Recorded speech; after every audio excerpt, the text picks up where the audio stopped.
Welcome to our presentation of the CCG Copy Cataloging Group Progress Report. Thank you all for coming.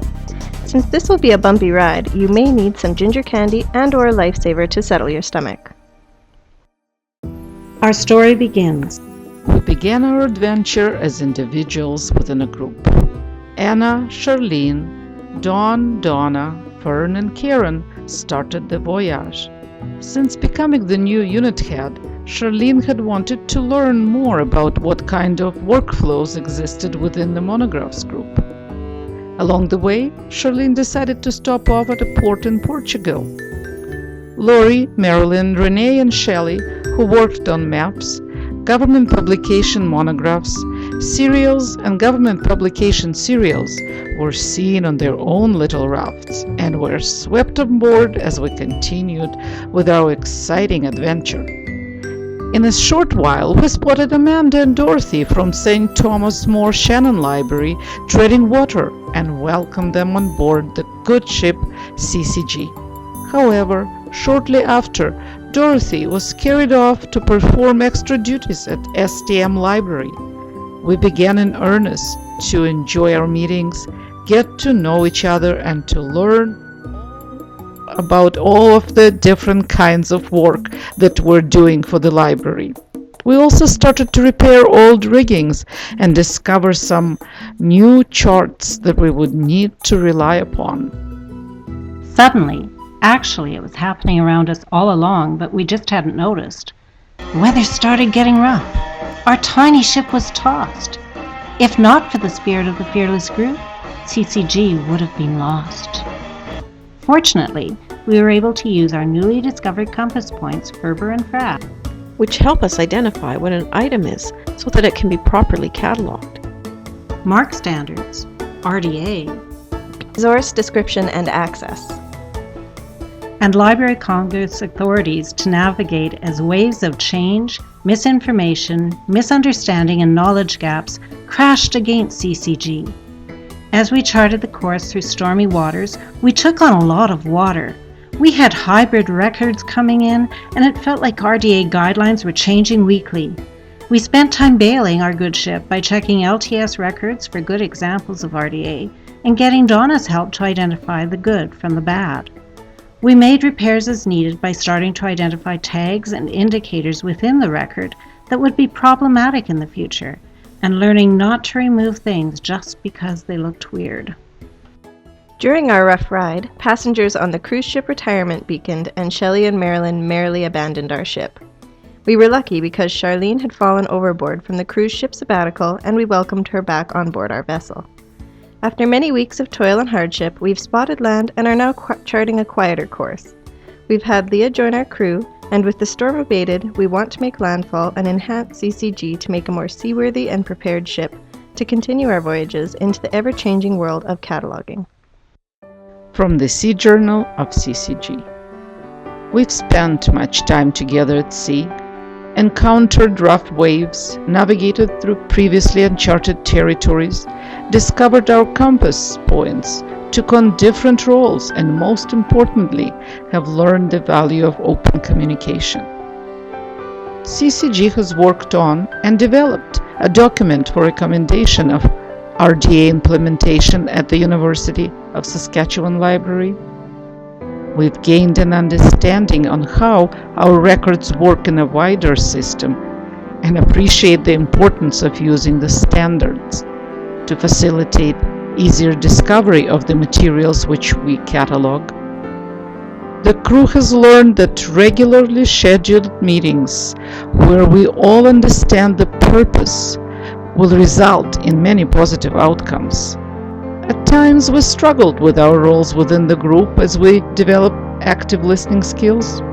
Depending on our task at hand, it seemed that our craft varied from being a raft to a luxury yacht. During stormy spells, we hung tight to our riggings and forged a bond.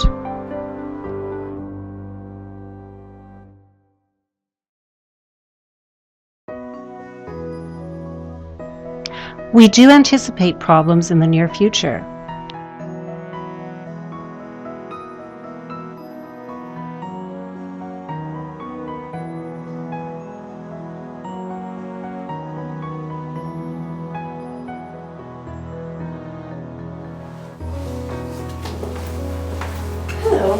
Hi, how can I help you? Well, I'm a professor of library science here, and I have a few questions about the ALA glossary. Okay, go ahead. Well, in my class, we refer to it as the ALA resource book. I'm wondering if we could change that to the main title. Okay, that's possible. And also, we do use the print resource, but we also use the electronic resource. Could they be in the same record? That sounds reasonable. And lastly, I'm wondering if the summary can appear higher on the page, so it's one of the first things you see. Okay, I'll give a call upstairs to one of our catalogers and see what we can do about this. That's great, thank you. You're welcome.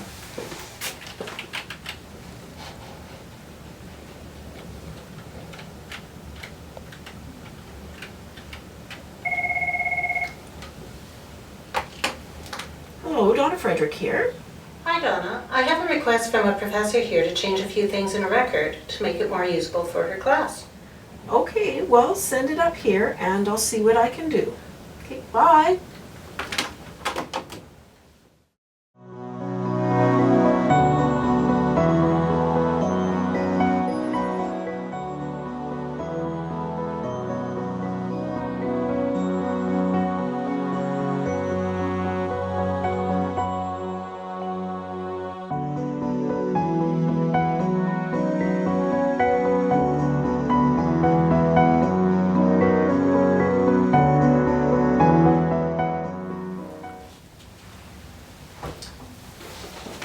Hello again. Hi there. I was looking for the ALA glossary. I'm happy to see that I can find it by the name I always call it now. Yes, that's a new feature of RDA. We can't change the name of the title in the main title field, but we can add a new field to call it by something that it's known as. That's wonderful. But I was searching it on USearch and I could only find the electronic record. Did you delete the print record? No, the record is still there, but because the e-resource link is now in the record, it doesn't come up as print anymore. In order for the facets running down the side of the screen to work, the record has to be either for a print item or for an electronic item, not both. So when I put the information about the electronic version into the record, the coding is such that the system, such as USearch, will interpret the record as being for an electronic resource and not print. This is the way the newer systems work. It's supposed to help the users to tell the difference between different types of formats. I guess that if we want the students to be able to find both the print and the electronic, then I'll need to make two separate records. Oh, I didn't realize that. Well, I see that the description's higher on the page now, but it used to say summary, now it just says note. Yes, in order to make it appear higher, I had to put it in a general note field. But our OPAC displays things in a certain way. So for it to say summary, it would need to display below the notes, because that's where summary fields always appear. Oh, I didn't realize that. Yes, in the records, the various fields have specific purposes. In our OPAC, the general notes appear first on the screen. In another system, that may not be the case. It may actually be the best for me to move that summary back into a summary field so that it will display with that summary note I on think it. so. Well, I recall hearing at a conference lately that the new cataloging standard RDA is not a display standard, and that display is intended to be designed through the software created for searching and viewing the results. Well, that's true. In cataloging, the emphasis is on creating records based on standards. We're not supposed to deviate from those standards in order to make something to display right. Well, I guess that sort of slipped my mind the other day. Well, that's all well and good, but in the end we're here to serve the needs of our users. We seem to be torn between the two. We seem to either have to contravene the standards in order to make something that is clearer to the users, or we follow the standards which make it more appropriate for the computer. Well, worrying more about computer programs than our users seems to be the exact opposite of what I teach my students. Libraries are all about providing the best possible information and service to users. Yes, I agree. Well, I see your point. It appears that there still is a lot of work that needs to be done. Our users expect a lot in terms of different options for searching. At least that's my impression. The way things stand, we seem to be caught in the middle. So what do we do about this in the meantime? That's a good question. A good question indeed.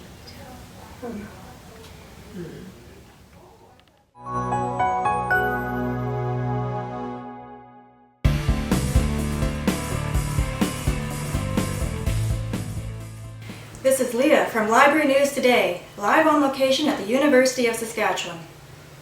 Libraries all over the world are in transition with the advent of new searching tools, and the University Library is addressing this exciting new development. I have learned that catalog records do not always display as well as expected in discovery systems such as USearch.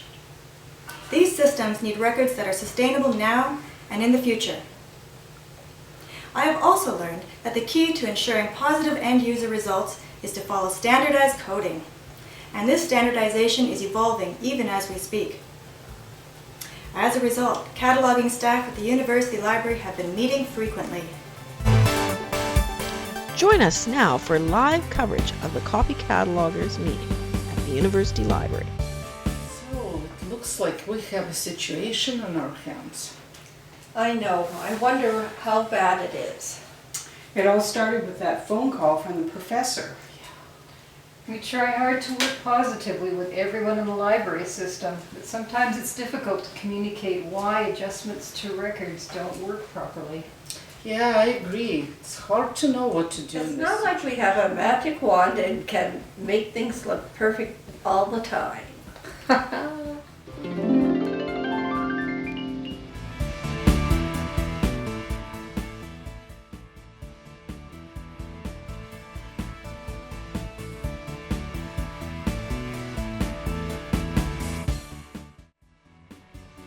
But that catalog record sure looks pretty when it displays an OPAC.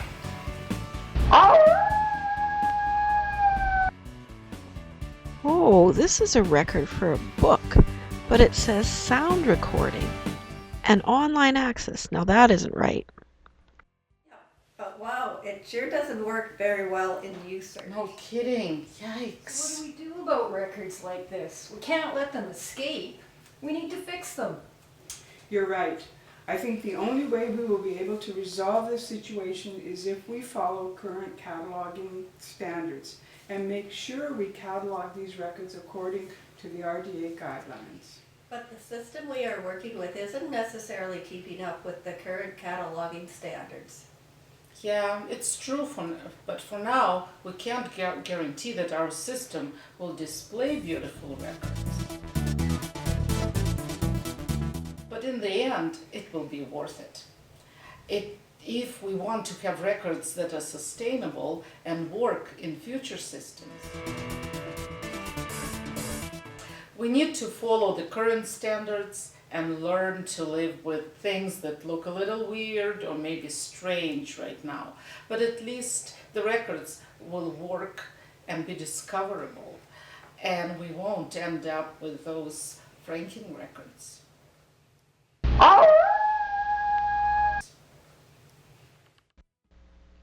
Please stay tuned as our coverage of breaking news at the University Library continues. Good afternoon. This is Leah, coming to you live again from the University of Saskatchewan. There has been a report of an incident in the library. Apparently, a franking record has gotten loose, and library employees are scrambling to bring the situation under control. And here to apprise us of the situation is Lori, a member of the Copy Cataloging Group. So Lori, tell us what has happened here today. Well, one of those Franken records has gotten loose, and we're in the process of tracking it down. So tell us more about these franking records. Well, these are records that have been coded incorrectly, and as a result, will not work properly. Ah, I see. But I've heard that these records display well in the OPAC. Well, without proper standardization, the record will not work very well in USearch. However, if it's properly coded, it will not appear very well in the OPAC. Ah, that makes sense. So tell us, how would we get from a record that might look a little strange or weird to a record that's fully discoverable by the end user? Well, it's like this. Imagine a telepod. Remember in the movie The Fly, the scientist created these telepods so he could travel from one place to another. He did this by dispersing his body into atoms and then having the atoms fuse back together in the other telepod. Well, that's fascinating. So how does this apply to the library situation? Well, imagine that each component part of a record is an atom. With our searching capabilities, we should be able to pull apart each record into its searchable components and then fuse it back together into a fully discoverable and recognizable whole. Not too dissimilar from us being teleported. However, obviously, there are problems and we must follow cataloging rules and standardization. That way, any discoverable system we use today and in the future will be fully functional. Yes, that makes a lot more sense. Ah, oh my goodness, what is that? Hey!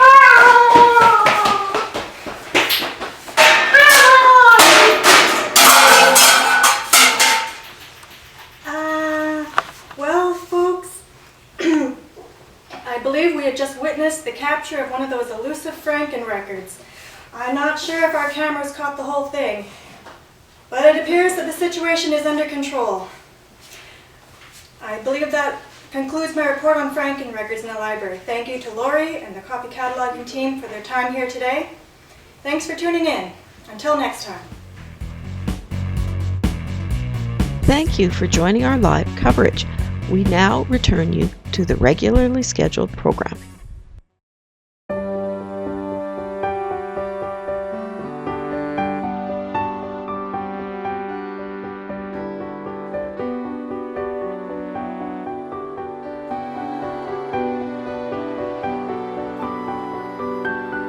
What would we like to see in the near future? The ability to use the actual script of different languages, Chinese and Cyrillic, for example. Extending our crew to include others who provide metadata to the catalog. What do we recommend? Continue to communicate amongst ourselves and the wider library community.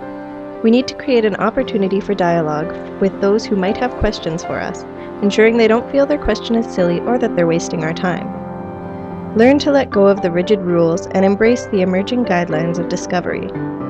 And continue the work of CCG with the leadership of our metadata librarian. We hope that you've enjoyed this presentation about the CCG Progress Report. Thank you for joining us on our voyage. We hope that you will take some time to read the report in its entirety. It's available on our LibGuide.